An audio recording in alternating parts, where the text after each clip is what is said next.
Rise and shine, people. Rise and shine. I know it's been a minute. Been through some things. Some things have changed. Who knows where life is taking people. But it should take us wherever we're projecting our thoughts, minds, and our vibrations to. Furthermore, Jupiter and Venus is right like 30 degrees into Scorpio. I might be off with the degrees a little bit right now. Sagittarius is on the horizon. Mercury is coming up above the horizon shortly, probably like in an hour or so. And I guess the Venus that's in the 30 degrees of Scorpio, along with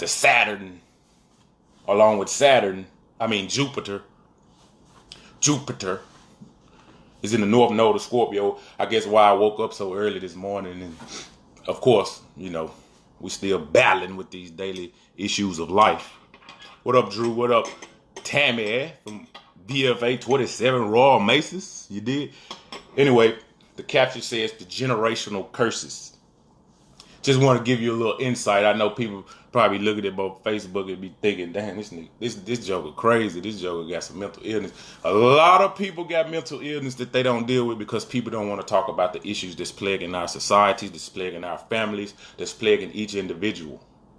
Well, I do my own work, so I study and show thyself approved. I do my own work on self. I'm a work of art. Trust me. But I'm going to show you how these generational curses plague us. And if we don't stop doing what we've been doing over and over, thinking we're going to get a different result, the curses are just going to continue to be passed down through the epigenetics. See, what my father's parents did that he picked up is passed down through his epigenetics because it becomes hardwired. That's why the first 7 years of a child's life is so important. That's why the first 7 years the child's supposed to be with, at least the first 4 years the child should be with her mother or his mother. So these generational curses, let me give you a little insight into my background, which I'm finding these things out in the last 2 or 3, 4 years of my life, and I'm 39. Just imagine what some people been going through their whole life, and I'm not saying mine is so traumatic, but it's been some trauma. But let me tell you, let me show you. You see these two people? That's my dad. He looked just like me when I was young. That's my grandmama and my grandfather. And Uncle Travis, rest in peace, Uncle Travis, my dad's little brother. Looked just like me and Jeremy. For those that don't know this, Jeremy Hunt, that is. That's John Hunt and Leola Hunt, right? Well, Leola Hunt, my father told me, 4 or 5 months ago, that both of her parents died when she was 7 and 8 years old. Both. When she was 7 and 8. My great grandmother and grandfather died on my grandmother's side when she was 7 and 8.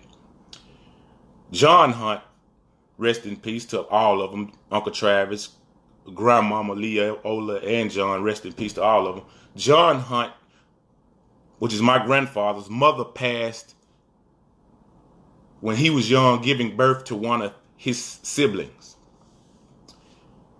My dad told me his grandfather, he only seen him twice in his whole life. Once when he was young, and then once when he graduated high school, and he passed shortly after.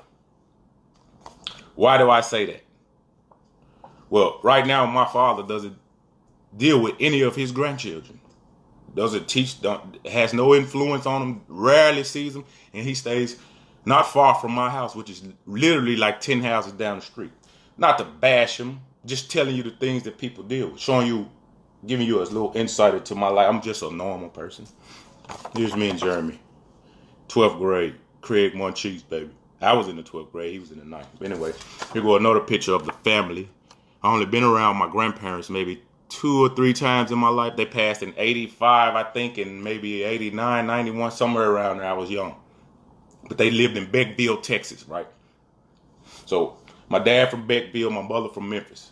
Now, Gloria Hunt, which is my mother, I've never seen my grandfather on her side. I only seen a picture of him once, and that was literally like 2 or 3 years ago. Well, my grandfather left the house when my mother was 12. My mother told me she never got to go out, have fun, do things. She had to be the mother of the house at that point. She had to cook, clean. She said she never went to a prom. She never went to a basketball game until she graduated high school. Case in point, why she go hard in the paint right now. She does everything. I understand. She does everything she want to do right now because she left the house, met my daddy, fell in love, had 3 children, and back to the being the mother and cleaning, cooking, woo, this, that, and the third. Now, think of my sister or Aunt Marilyn. Rest in peace to Aunt Marilyn, which is my father's sister. She passed. Look at them Native Americans right there. That's my grandmama and her 2 brothers. You tell me I ain't Native anyway. That's a whole nother story for a whole nother time. What she told me, or either my sister told me, or that my dad told her, like, grandmama wasn't no, whew, she was a mother. She was a mother. She was something else. That's what they say. That's what my dad said. And he vowed to never let a woman do him like he seen his mother do his father. Hence, my mama didn't have her dad to teach her how to be with a man. So when she got with this man, they was all in love, but as marriage go along, they was together for 18 years. She said she was in love. They had a great time at first. It dwindled to the point where they separated after 18 years.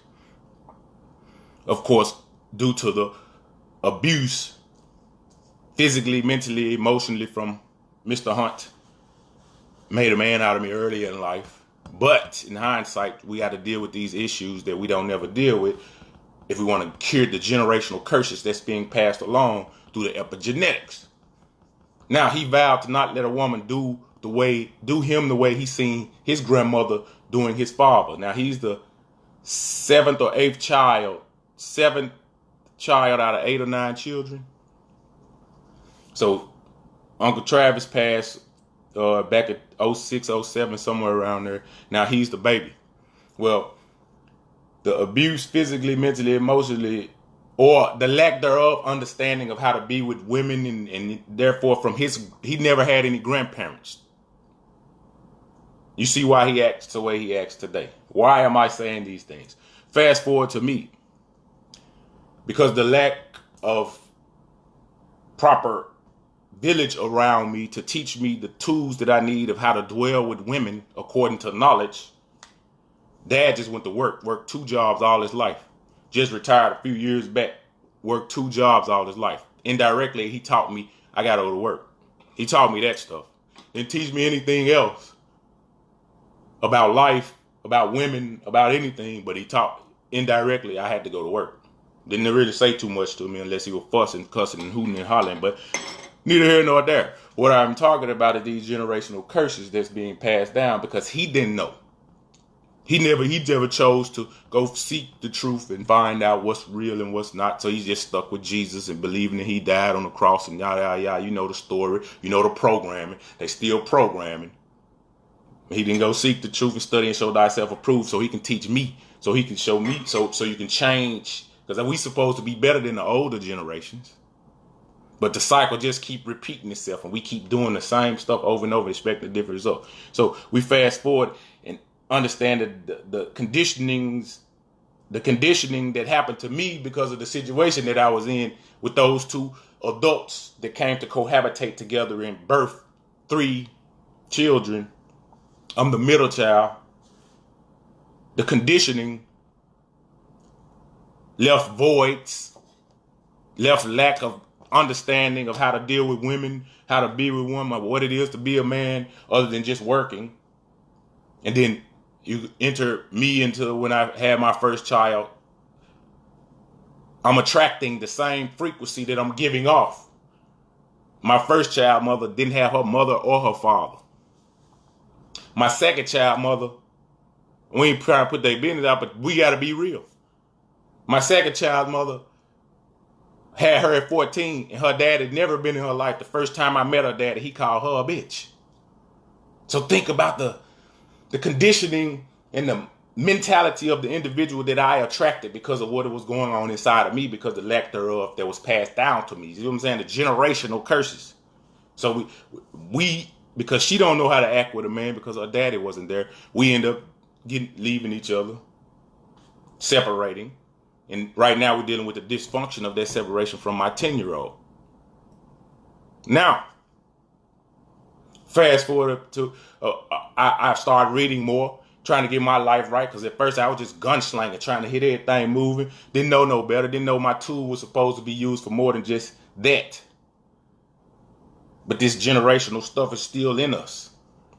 Now fast forward to, I'm married now, and I have 2 children. Her father wasn't in her life. Her father and mother didn't work, whatever the case may be, they didn't work out. He's not in her life. But what I heard is his mama and his father wasn't in his life. His mother abandoned him. Cool, fine, and dandy. Fast forward to now where we're making revelations and we seeing the things that's plaguing us, and we talk about it. Nobody wants to talk about the issues that's plaguing the lost sheep of Israel. They just want to go by and just hump their shoulders and smile. And wow, these people still dealing with this mental illness that's going on, or these generational curses that's being passed down. And nobody wants to talk. Everybody want to say, I'm crazy. Well, I'm just going to be crazy. Fuck you, man. Nah, anyway. So now I see what's the issue. I address the issues with my wife. My wife bump heads with me because I want her to be in my children. I don't want my children in daycare right now. They're 4 and 1 years old. We bumping heads just because of that. I don't want her to go to work and abandon my children. Have somebody else teaching my 1-year-old. Now picture this. My 1-year-old goes to school. Right now they're not here, but she gonna take her to school at 7 o'clock. She's not going to see that child up until 5 o'clock. Now, this other woman is teaching my child how to be a woman, teaching her she's just the first teacher. She don't have to go to work. Everything is covered.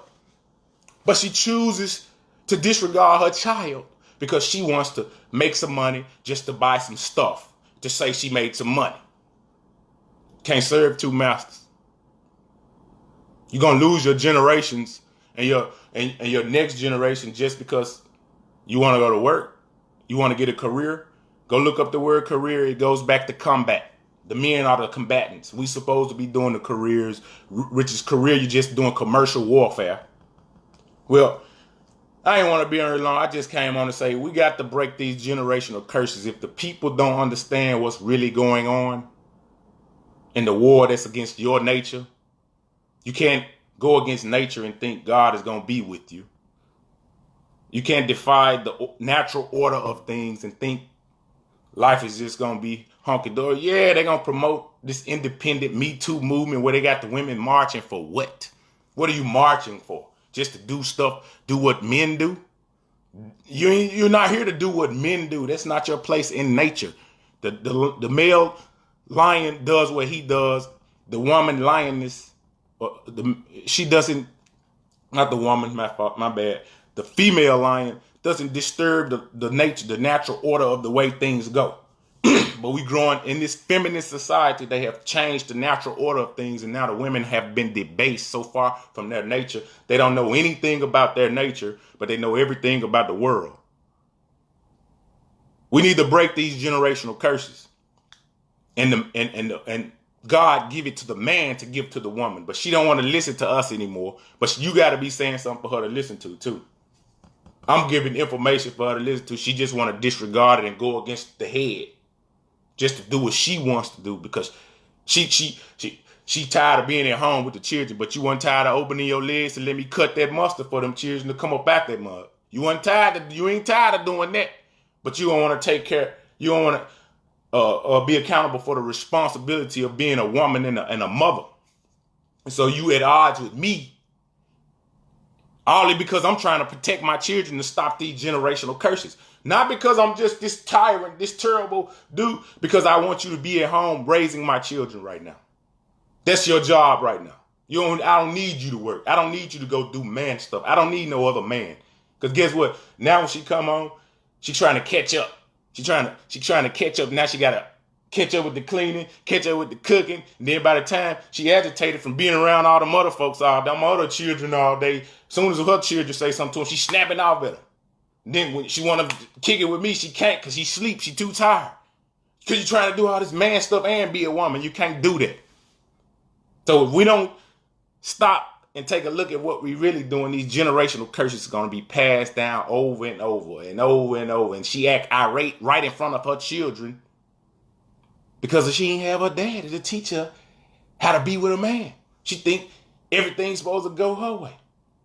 But her way ain't the right way. It ain't the right way at all. It's not beneficial for the children. If you didn't have no children, go to work, cool, fine and dandy. But you have a responsibility as the mother, as the father, as the grandmother, as the grandfather. You have a responsibility. This is what I came from. Yeah, a lot of people dealing with this generational curses, mental illness going on. It's not something that can't be cured, but the people don't want to talk about it. They just want to get together on Thanksgiving, Christmas, birthdays, holidays, and smile in each other's face, going back wherever they go, and don't have my parents, her daddy, my dad, and my mama. My mama trying to do a little something, so I give her some credit. She trying to step it up. They keep saying they only know what they know. But you ain't wise because you old. You wisdom is applied knowledge. And they think that you can't tell them, and they think they know everything, but why you ain't applying it then? But anyway, we got to stop these generational curses because they just being passed down. And men, if we keep letting this feminist movement rule us, we got to set some standards. My wife bump heads with me because I'm not going to let her disrespect me. She got a foul mouth. She don't know how to be quiet. Like she chasing spoil. Trying to have me out here chasing spoil. And the Bible but she want me to go to church. She want me to go to Bible study. I'm studying the Bible, but you ain't listening to me. She'll tell me she want me to go to church to listen to the preacher. Not gonna happen. They keep telling me, you need Jesus. Y'all need Jesus. You need to go to church. I'm at church every day. Jesus is within me. I ain't got to go to no building to get that. But anyway, I'm gonna get off my soapbox. We'll see what they say. Mr. Fantastic. Anyway. Love, truth, peace, freedom, and justice. That's all it's about. Love, truth, peace, freedom, and justice. You understand? Peace and love, people. Peace and love. Peace and motherfucking love. You know what I do.